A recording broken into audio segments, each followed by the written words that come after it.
Guys.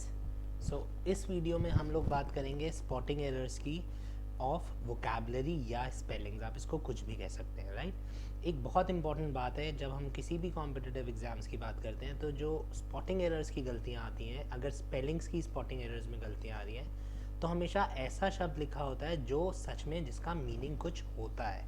मतलब मेरा कहने का क्या मतलब है, अगर मैं लिखता हूँ से फॉर एग्जाम्पल वो प्रिंसिपल की स्पेलिंग देना चाहता है मुझे, तो प्रिंसिपल की दो स्पेलिंग्स होती हैं, प्रिंसिपल और प्रिंसिपल।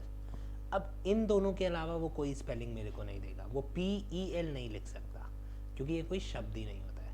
तो एक बहुत अच्छी बात क्या है कि अगर जब हम स्पॉटिंग एरर्स में स्पेलिंग्स की तैयारी करते हैं तो हमारा को केवल और केवल ध्यान देना है होमोफोन्स पे।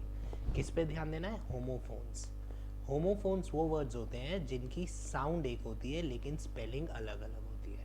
आपको केवल ये लिस्ट डाउनलोड कर लेनी है और इससे आपके क्वेश्चंस सॉल्व हो जाएंगे, राइट। मैं आज जो वर्ड्स कराऊंगा वो अगेन होमोफोन्स हैं लेकिन थोड़े से डिफरेंट हैं जो लिस्ट में हमें नहीं मिलते हैं, तो I just thought I would cover them.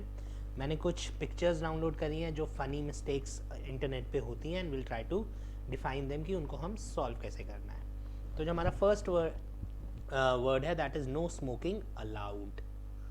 अब बेसिकली यहाँ पे नो स्मोकिंग अलाउड अगर लिखा हुआ आता है तो हम कहना चाहते हैं कि परमिटेड नहीं है, मगर उन्होंने स्पेलिंग क्या लिख दी? ALOUD allowed. सो यहाँ पे अलाउड का मीनिंग क्या हो गया? अलाउड का मीनिंग हो गया जोर से बोलना, इतनी जोर से बोलना कि लोग आपको सुन पाए, ऑडिबल। ठीक है, लाउड और अलाउड भी एक वर्ड होता है जो बहुत ज़्यादा आता है, बट ALOUD अलाउड इज़ जोर से बोलना, इतना जोर से कि लोग आपको सुन पाए, चिल्लाना नहीं बट इतना जोर से बोलना कि लोग आपको सुन पाए, which means audible. Whereas ALLOWED allowed means permit करना। तो यहाँ पे ALOUD की जगह क्या आना था? ALLOWED allowed. Why? Because smoking के साथ अलाउड WED वाला आएगा, स्मोकिंग आप जोर से नहीं कर सकते, right guys. Let's move on to the second picture. Now यहाँ पे क्या लिखा है? Private customer parking only, all others will be towed. Towed क्या होता है? जो बेसिकली गाड़ी होती है पुलिस की जिसमें वो चेन बांध के आपकी गाड़ी उठा के ले जाते हैं, उसको बोलते हैं गाड़ी टो हो गई। अब क्योंकि ये पैसिव स्पीच है, विल बी इसके बाद थर्ड फॉर्म आनी चाहिए, तो हमारा वर्ड क्या होता है? Tow, TOW, tow, right. तो टो की जो थर्ड फॉर्म होती है दैट इज TOWED, टोड। तो टोड का मतलब होता है गाड़ी उठा के लेके जाना, वेरएस TOAD जो इन्होंने यहाँ लिख दिया है वो होता है मेंढक जैसा जानवर, जो अगर आपने सुना होगा तो कार्टून कैरेक्टर्स भी है, निंजाज। तो निंजा टर्टल्स हैं, फिर टोड्स आते हैं उसमें। तो टोड्स इज़ अ कैरेक्टर जो बेसिकली टर्टल जैसा होता है, या हम बोल सकते हैं कि जो फ्रॉग जैसा होता है। ठीक है, तो मेंढक जैसा कैरेक्टर होता है टोड। TOWED टोड इज़ जब आपको आपकी गाड़ी उठा के ली जाती है। जैसे आप यहाँ मीनिंग पढ़ेंगे तो toad is a small animal like a frog, whereas TOWED toad is pulled behind another vehicle using a rope or chain। जब आप चेन या रस्सी बांध के दूसरे व्हीकल को खींचते हैं, that is towed. I guess clear हुआ हो। तो फर्स्ट वर्ड था अलाउड, अलाउड, सेकेंड वर्ड हो गया towed and toad. Let's move on to the third word, thank you for your patience. ठीक है, पेशेंस मतलब सब्र रखने के लिए शुक्रिया। अब बट उसने यहाँ पे स्पेलिंग क्या कर दी है? PATIENTS, patients, patience, patients. ठीक है, बोलने में आपको समझ में आ रहा होगा। तो TEN तक सब कुछ ठीक है, TS और CE का फ़र्क है, TS और CE। तो पेशेंट्स होता है बेसिकली कोविड पेशेंट्स वगैरह हमने सुना होगा। तो पेशेंट्स होता है people who receive treatment for a particular disease from a doctor. तो कोविड के इंडिया में इस वक्त 1 लाख पेशेंट्स हैं, 10 लाख पेशेंट्स हैं, 50,000 पेशेंट्स हैं, इतने पेशेंट्स रिकवर हो गए हैं, तो वो सब हो गए पेशेंट्स। तो ये हमने लोगो वाला पेशेंट्स लिख दिया, मरीजों वाला, जबकि मुझे लिखना क्या था? सब्र, जिसकी स्पेलिंग होती है PATIENCE, patience. Patience is ability to stay calm. ठीक है, तो आप जब शांत रह सकते हैं, अपने आप को कंट्रोल में रख सकते हैं, दैट इज पेशेंस। तो आपके पेशेंट्स के लिए थैंक यू नहीं बोलेगा किसी डॉक्टर को कि आपके पेशेंट्स का बहुत बहुत शुक्रिया, वो कहेगा सब्र रखने के लिए शुक्रिया। तो thank you for your patience आता है तो स्पेलिंग में चेंज हो जाएगा, राइट। नेक्स्ट साइन बोर्ड जो मुझे मिला ऑनलाइन वो ये था, प्लीज़ यूज़ टंग और tissue paper when you make selection. Thank you. Make selection मतलब अब जैसे आप कहीं टच कर रहे हैं, टच स्क्रीन है, तो आप जीभ से तो टच करेंगे नहीं, तो TONGU इज़ टंग, टंग मतलब जीभ, एंड TONGS बोलना चाहता था वो टोंग्स, टोंग्स मतलब चिमटा।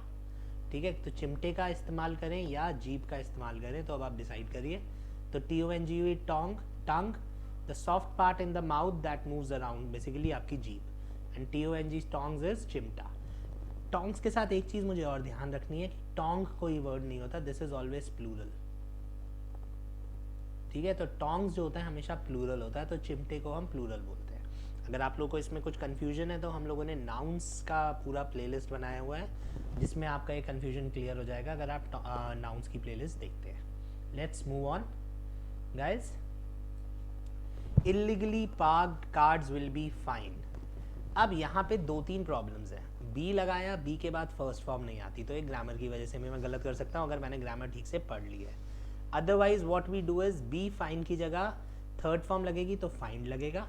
अगर बी के बाद मैंने फाइन लिख दिया तो ये बन जाएगा एडजेक्टिव। मतलब अगर आपने गलत तरीके से गाड़ी पार्क करी है तो कोई बात नहीं, सही तरीके से पार्क किया तो हमें प्रॉब्लम है, राइट।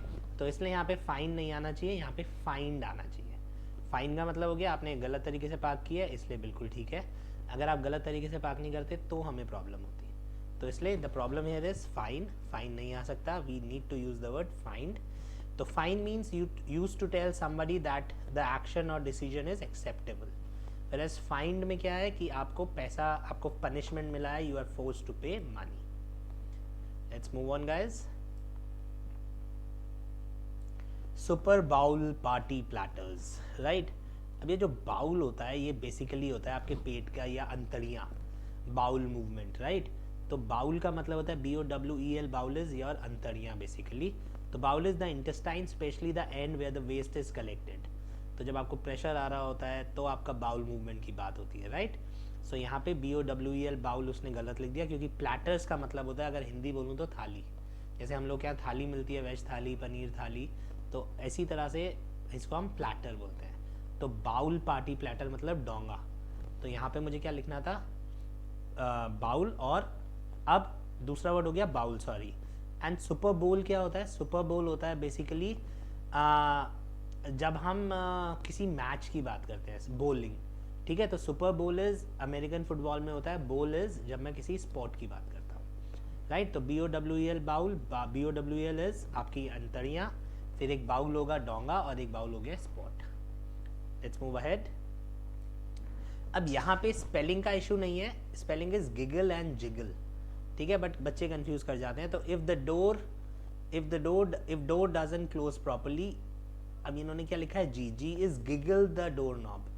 गिगल का मतलब होता है गुदगुदी करना, ठीक है, सॉरी गुदगुदी करना नहीं, वो जो बच्चे हंसते हैं ना जिस तरह से ही करके, तो गिगल इज बच्चों की तरह वाली हंसी, whereas जिगल इज थोड़ा सा हिलाना, ठीक है। तो जिगल इज जैसे आपने देखा होगा कि वो एक गेम होता है कि एक आदमी ने बॉल्स पकड़ी हुई हैं हाथ में और ऐसे ऐसे करके उड़ा रहा है वो, तो 3 बॉल्स होती हैं, बॉल घूमती रहती हैं, 2 बॉल उसके हाथ में रहती हैं, तो that is what is he doing, he is jiggling. Jiggling is किसी को हिलाना, छेड़ना, और गिगल इज बच्चों की तरह से हंसना। तो उसने हंसना लिख दिया, उसने कहा कि अगर आपसे डोर ढंग से नहीं बंद होता है तो दरवाजे पे आके हंसो, ठीक है, समथिंग लाइक दिस। तो इसलिए गिगल गलत हो गया, आंसर होगा जिगल। तो GIGGLE गिगल मतलब हंसना, JIGGLE जिगल मतलब हिलाना, किसी को मूवमेंट कराना। नेक्स्ट वर्ड पे आते हैं, बहुत आसान है, ये सबको आता है, ठीक है। बेसिकली यहाँ क्या है, माउस फिल्ड पैटी केक्स, मतलब केक के अंदर चूहे भरे हुए हैं। whereas मूज इज़ अ डेजर्ट, ये बेसिकली क्या होता है, एक क्रीम तरीके का होता है, ठीक है, तो केक्स वगैरह में डलता है। तो मूज and mouse, MOUSE mouse and MOUSSE, तो डिफरेंस क्या है, सिंगल एस और डबल एस। ये हमारे यहाँ जो एग्जाम्स में वर्ड आता है वो आता है डेजर्ट और डिज़र्ट, डबल एस और सिंगल एस। एक होता है रेगिस्तान, एक होता है मीठा खाना। इसी तरह से माउस और मूज, अगर मैं बात करूँ तो mouse is a small animal that is covered, चूहा, and it's a cold desert, DESERT, ठीक है। अ कोल्ड डेजर्ट मतलब मीठी चीज़, made with cream and egg whites and flavoured with fruit, chocolate etcetera, right. तो जो हम क्रीम वगैरह होती है उसको हम ये। So guys these were certain words जहाँ पे हमें स्पेलिंग का प्रॉब्लम है। ये वो वर्ड्स थे जो नॉर्मली हमें डाउनलोड करके लिस्ट में नहीं मिलेंगे, but what I am trying to say again is कि अगर हमें स्पेलिंग्स की मिस्टेक्स आती है स्पॉटिंग एरर्स में, सो हमारे को क्या ध्यान रखना है, we need to work on our homophones. Homophones की आप लिस्ट डाउनलोड करिए, होमोफोन्स की स्पेलिंग याद करिए, मीनिंग याद करिए, स्ट्रेट फॉरवर्ड क्वेश्चन आएगा अगर स्पेलिंग्स का क्वेश्चन आपको स्पॉटिंग एरर्स में मिलता है तो। Thank you guys.